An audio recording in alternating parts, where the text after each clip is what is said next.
Thank you. రాష్ట్ర ముఖ్యమంత్రి రేవంత్ రెడ్డి రైతు బంధును రైతు భరోసాగా మార్చాడు. నిజంగానే రైతు భరోసా తర్వాత ఒక 5,000 రూపాయలు ఒక రైతుకు కూడా ఎక్కువ లాభం చేకూర్చే విధంగా ఎన్నికల్లో హామీ ఇచ్చాడు.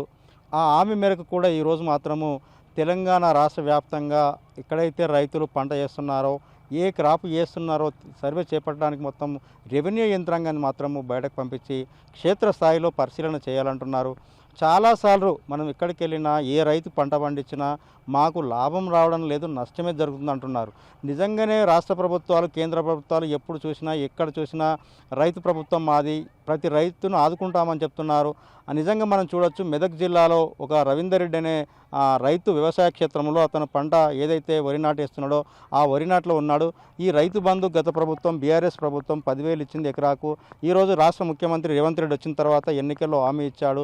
ఇప్పుడు 15,000 అంటే రైతు భరోసాగా ఒక పథకాన్ని పేరు మార్చి 15,000 ఇవ్వాలనుకుంటున్నాడు. నిజంగానే ఈ యొక్క 15,000 ఎలాంటి రైతుకి ఇస్తే బాగుంటుంది? నిజంగా సాగు చేసే రైతుకి ఇవ్వాలన్నా, లేకుంటే ఆ రైతుకు ఉన్న వ్యవసాయ పొలం ఎన్ని ఎకరాలు ఉంటే అన్నిటికి ఇస్తే బాగుంటుంది అనుకుంటున్నారా? ఒక రైతుగా మీరు రవీందర్ రెడ్డి ఇక నాటు వేయాలన్నా, ఈ యొక్క కోత కోయాలన్నా అసలు ఎంత ఖర్చు వస్తుంది? పంట దిగుబడి ఎలా ఉంటుంది? అసలు మీరు పంట పండిస్తే లాభం ఉంటుందా, నష్టం ఉంటుందా? మేము పట్టుకుంటాం. నా ఒపీనియన్ ప్రకారం ఈ రైతు భరోసా రైతు బంధు తీసేసి రైతుకు గిట్టుబాటు ధర ఇవ్వాలి, వడ్ల మీద రేటు పెంచాలి. ఇప్పుడు 2,300 ఇస్తారు, 2,600 చేయండి, 2,700 చేయండి. ఇది ఇస్తే బెస్ట్. ఈ రైతు భరోసా రైతు బెస్ట్. ఓకే, విధి విధానాలు ఇప్పుడు క్షేత్రస్థాయిలో రెవెన్యూ యంత్రాంగాన్ని అంతా కూడా బయట ఎవరైతే వరి నాటేస్తున్నారో లేదా మొక్కజొన్న వేస్తున్నారు, ఇతర ఆహార పంటలు ఎవరైతే వేస్తున్నారో అక్కడికి వెళ్ళి క్షేత్రస్థాయిలో పరిశీలన చేయాలంటున్నారు. నిజంగా వరి పంట వేస్తే ఎంత ఖర్చు అవుతుంది? నిజంగా మక్క వేస్తే ఎంత ఖర్చు అవుతుంది? వరి పంటకు వచ్చేసి దున్నకానికి గంటకు 1,200, నాటుకు ఎకరాకు 6,000 లేబర్కు. ఇంచుమించు 30-35 వేల రూపాయలు అవుతున్నాయి. ఒక 5,000 రూపాయలు మిగులుతున్నాయి అంతే రైతుకు. ఏమీ మిగులుతలేవు, అన్నీ భోగంగా.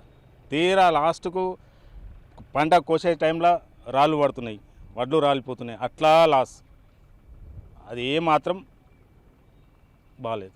ఓకే, నిజంగా విధి విధానాలు రైతు బంధు ఏమో రాష్ట్ర ప్రభుత్వం బీఆర్ఎస్ కేసీఆర్ ప్రభుత్వము ప్రతి ఒక్క ఎకరా ఉన్నా, 10 ఎకరాలు ఉన్నా, 100 ఎకరాలు ఉన్నా, 1000 ఎకరాలు ఉన్న వాళ్ళందరికీ కూడా ఇవ్వడం జరిగింది. నిజంగానే ఈ యొక్క రైతుగా మీరు ఈ యొక్క రైతు భరోసా పథకానికి 5 ఎకరాల 10 ఎకరాల సాగు చేసినంత చేస్తే పెడితే బాగుంటుంది అనుకుంటున్నారా? నా ఒపీనియన్ ప్రకారం ఎంతమంది ఎన్ని ఎకరాలు వేస్తే వాళ్ళకి అయ్యాలి అంతే.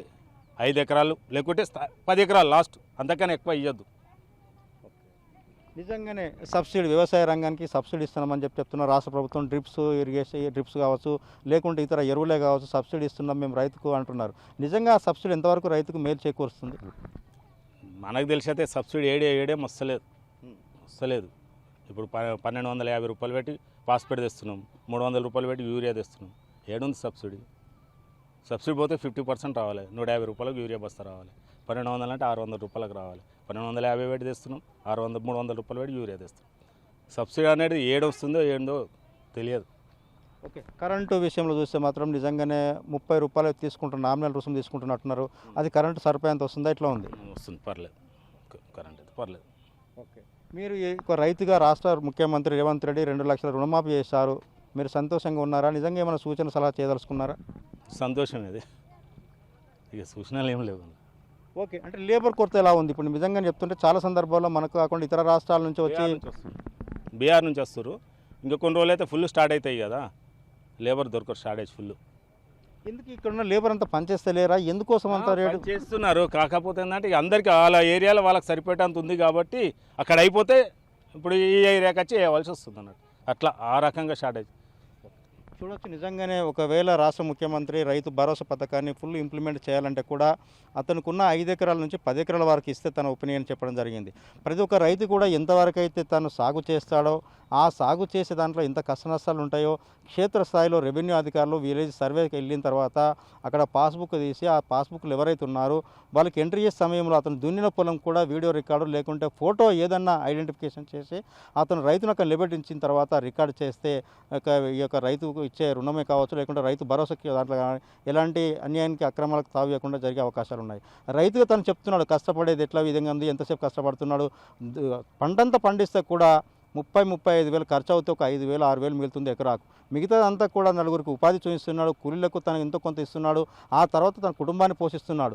ఈ యొక్క రైతు మనుగడ ఈ విధంగా ఉంటే కేంద్ర రాష్ట్ర ప్రభుత్వాలు ఎప్పుడు మారినా కానీ ఖచ్చితంగా ఆ రైతుకు మేము భరోసా ఇస్తున్నాము, రైతు రుణమాఫీ చేస్తున్నామని చెప్తున్నా కానీ క్షేత్రస్థాయిలో వెళ్ళిన తర్వాత ఒక ఎరువు బస్తా కొంటే ఎంతో 1200 రూపాయలు పెట్టి తీసుకోవాల్సిన పరిస్థితి ఏర్పడుతుంది. ఇవన్నింటినీ కూడా రద్దు చేసి ఏదైతే పంట పండిస్తున్నాడో ఆ పంటకు ఎరువులు ఉచితంగా సరిపోతుందని చెప్పి ఆ రైతుల అభిప్రాయం వ్యక్తమవుతున్న విషయం అయితే మనం చూడొచ్చు. కెమెరామెన్తో కృష్ణ, దుర్గారెడ్డి, మెదక్.